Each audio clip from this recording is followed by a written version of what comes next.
Hey, it's Doug, CCM Cafe, and an opportunity to talk movies, music, adoption, and more with Justin Gaston. Justin, thank you. Thanks for having me. So the family gathered around the TV last night. Oh, nice. And we watched God's Country Song. Okay. He plays the role of Noah Bryant. Yes. But it's not my story to tell. Give a little setup for this film. Okay, well, firstly, thank you for watching it. And that's one of the things I love about it is a family-friendly movie. I watched it with my girls. There's a little, spoiler alert, fight scene in there that terrified my daughter, but we've gotten past it. Okay, good. But it's just because I'm her dad. Otherwise, it's completely family-friendly. But yeah, so I play Noah Bryant, who's a country singer, an aspiring country singer who's kind of, he's just on the brink of making it, going on this big tour with Colt Young, who's played by Cafe Anderson.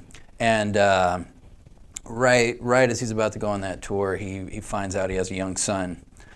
So he hits this crossroad of whether or not he's going to choose to do the right thing and become a father and do what he knows in his heart is what he's supposed to do, or is he going to just continue to sort of live selfishly, which is kind of a bit of his past. He struggles with addiction. He struggles with a lot of family trauma and hurt between he and his father, and a loss of his brother. So he's kind of dealing with a lot of demons and struggling with that, and doesn't even know if he wants to be a father himself, just because none of us feel ready to be a father, but Noah in particular doesn't think he has what it takes, or he's just not in the place where he feels like he can become a father.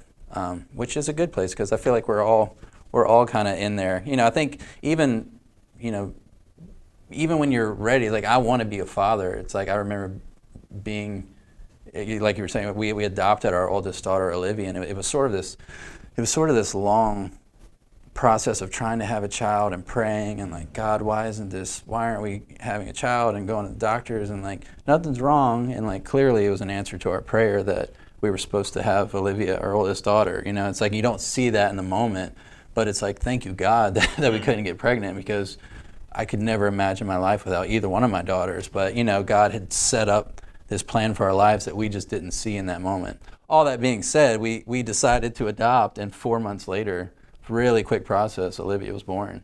So you're in the hospital and you're you think you're ready to be a dad, and then someone hands you a child and you're you sure? Where's the manual?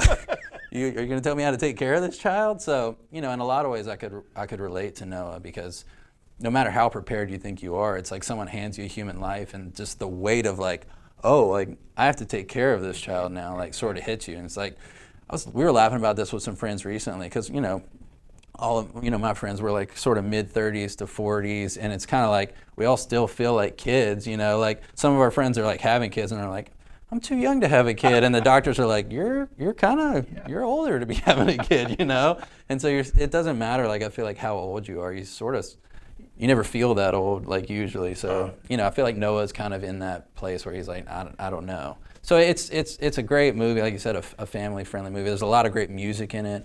Like I was telling you earlier, Melissa and Andy Sheridan wrote and produced the movie, and they did a phenomenal job. And I think all the music's going to be coming out soon. Okay. I know they're going to release it with a DVD, and I'm assuming it'll be on all the streaming platforms too. Very cool. Okay, so the character is Noah. So one way that you connect is when Noah finds out about the child and all that. But there's also the whole musical backstory. Yeah. So I actually grew up in Louisiana and started playing. This is a random story, and I'll try to make it short. But I was always sports, baseball, and then just kind of was music. Uh-huh. I picked up my dad's old guitar, which oddly enough, I did not write this in, this was a complete coincidence, but Noah sort of similarly just picks up his dad's guitar and starts playing. I'm this is kind of weird. But my dad had a guitar that he never played, that his mom had bought him in the 80s. Just picked it up, taught myself to play. Actually, the guy I wrote the one with that song grew up in Louisiana with me, and he's we started playing all these John Mayer songs, weird, Shane and Shane was we would learn, that's all we played. It was Shane and John Mayer, which is a weird mix. But so he and I and another friend of ours, Todd, just started playing for our church, like the youth group. And I remember being like, all right, I'll play guitar because I can kind of get by, but I'm not singing. Like, I'm not going to do that. And it's like this weird God moment of like the next thing I knew, I was like literally in my memory, I have that memory of saying, no, I'm not singing, and then being on stage like singing and being like, what am I doing up here? Like, how did this happen? And it's sort of this like progression. I ended up like moving away young. I had the opportunity to go to New York and like model, and you know, I had gone to this expo in Dallas, and I had met Jeff Gregg, who was at CAA here for a long time. So I would come in town here, and Jeff would sort of like mentor me and help me. And I ended up doing this show, Nashville Star, a long time ago, and had no idea what I was doing. Like, didn't even really, like, literally had played for my church before, and they're like, get on national television. You're like, okay, but like, so you know, it's rough around the edges, and it's just one of those things that, you know, you don't know at the time, but you can start to cultivate. And, you know, I sort of learned a lot from that, and learned like kind of what I wanted to do musically, even though that's ever evolving. But, you know, when that sort of, it sort of ping ponged, it like threw me into acting because I was able to get an agent from like Nashville Star. And so it's kind of this constant back and forth between acting and music. And I feel like they go so hand in hand. And it's like, this is a beautiful example of how, you know, all of that experience from music and all the acting just sort of meets up at the perfect moment, and you're able to play a character, you know, like Noah Bryan. So No, it was well done. It ended up being a really long story, and I tried to make it short. I apologize. Well, and it's fun too, as far as the folks that you got to work with. So Mariel Hemingway plays your mom. Yeah. She was so much fun to work with. You know, I'd never met her before, and she ended up showing up to set, and like we just laughed like so much. So it ended up like, you know, you never know what to expect, and you're like casting these parts, and a lot of it, you know, the words are on page, and there's sort of like the intention of how these characters are supposed to be played, but that's why they always end up doing, you know, usually they'll do like, you know, chemistry reads with people, just because there's so much in how you guys are going to play off each other. And, you know, everything got so weird in the last couple of years, and auditions all went on tape, but this was like a great time. And like Mariel and actually John Laughlin, who played my dad, like we just all, he reminded me so much of my dad. And so, and he's just such a great actor and so giving, and just really like a really powerful presence. Like, and so I can remember being in scenes and being like, oh, like, and there's a lot of confrontation between us about like, you know, you could feel his like fatherly presence, which like really,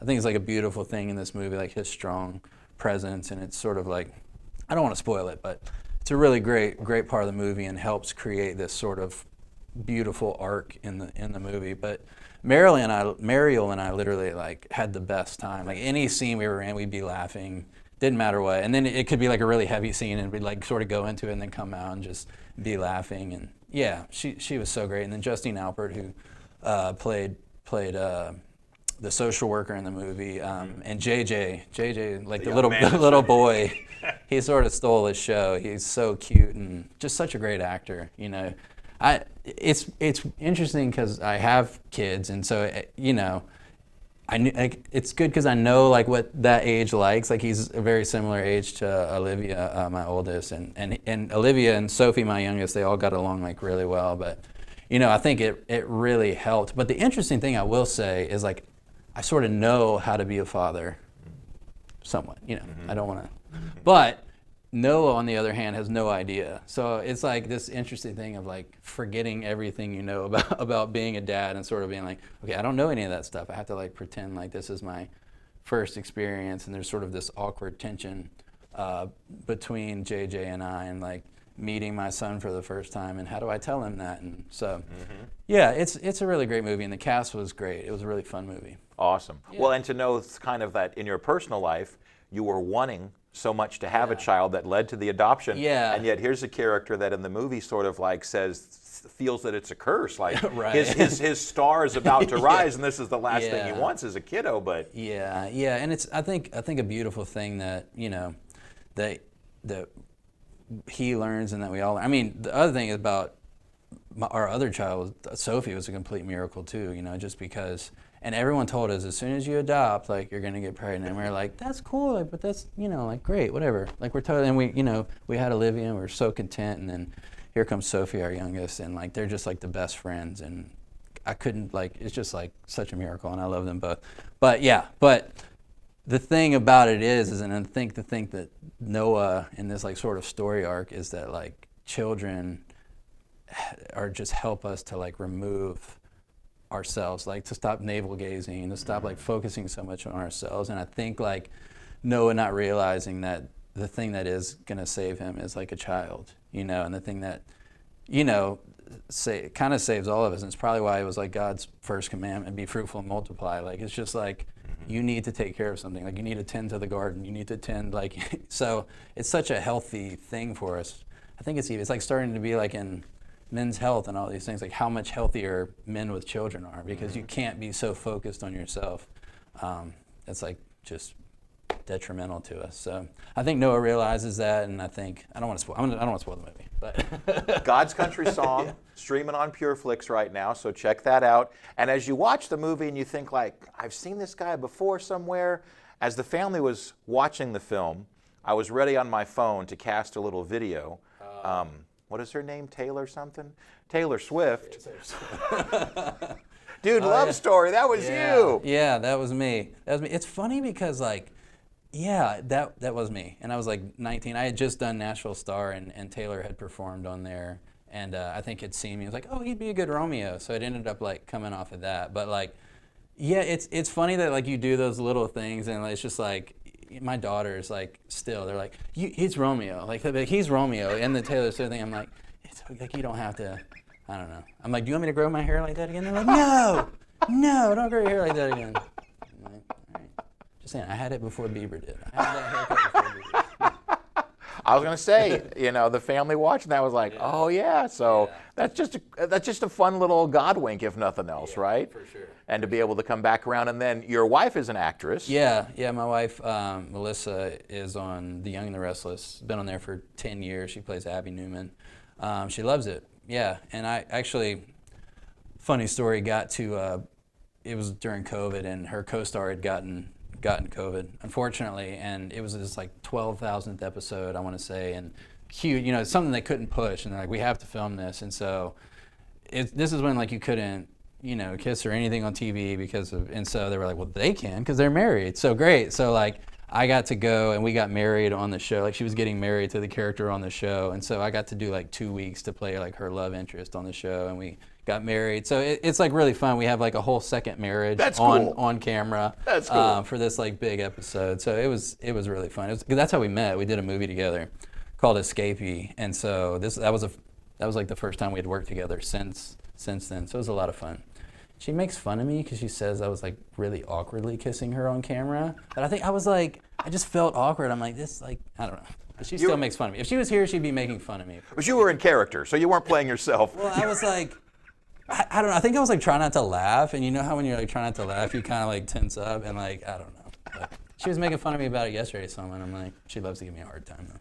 It's what wives are good at that, aren't they? Yeah. They are good at that. Yeah. Well, what can we look forward to in the future? What's the future look like? Yeah, I'm got a couple of projects that I might do. It's kind of weird with the strike right now, you know, but I'm just sort of waiting to hear how that goes and if these projects go forward. But I'm hoping to get back in the studio, and I want to do like a little 3-song EP. So we'll definitely keep you posted on that. And yeah, I got the songs ready. Just need to get in the studio and make it. Very cool. So, yeah. Very cool.